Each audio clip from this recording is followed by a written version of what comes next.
The dispute at Silver Stream. Deep in the heart of the fairy tale forest, where trees had silvery bark and flowers bloomed even under moonlight, there flowed a clear, babbling brook, the Silver Stream. At its banks grew glowing mushrooms. Dragonflies hummed through the air, and the water sparkled like liquid light. This was the favorite spot of two forest-dwelling groups, the dwarves and the fairies. The dwarves loved to visit in the early morning, when dew still clung to the grass. They soaked their boots, cooled their hands, and skipped stones across the smooth surface. "It sharpens the mind and the senses," declared Balgrim, the oldest among them. "No dwarf can lift a hammer properly without a walk along the stream at sunrise." The fairies, on the other hand, adored the stream in the twilight hours, when the light turned soft and their wings shimmered with every color. They danced on lily pads, sang songs in the language of fireflies, and let glittering droplets float through the air.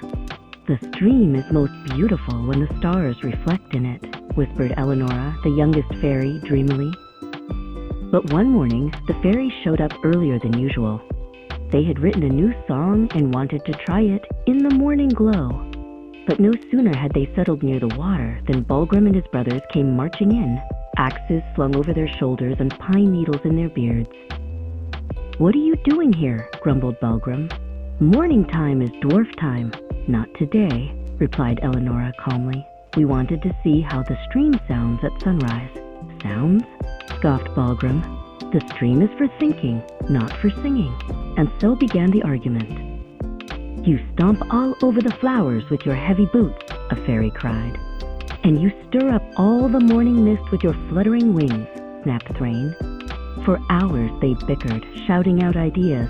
Dwarves on even days, fairies on odd ones. A tall wall between the banks, but nothing pleased everyone. Finally, Elinora called for quiet. "Listen," she said gently. "Instead of only fighting about when we visit the stream, we should talk about why we love it." Balgrim nodded.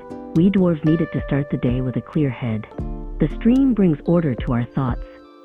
"And we fairies," said Elinora, "feel connected to the stream because it reminds us of the wind's freedom. It's not for planning, but for dreaming." A hush fell. Everyone listened to the gentle burble of the water. "What if we don't just take turns," said Phelan, the old fairy, "but share a day together?"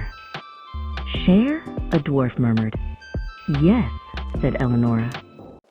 "You use the mornings, we the evenings, and at midday we meet, drink dewdrop tea, and listen to each other." Balgrim scratched his beard. "Midday? I've never taken a break between morning forging and afternoon chopping." "It could be a beginning," Elinora said softly. The old dwarf thought long and hard, then slowly smiled. "Maybe it'll become a tradition." From that day on, a new custom began at the Silver Stream. In the mornings, you can hear dwarf stones skipping across the water.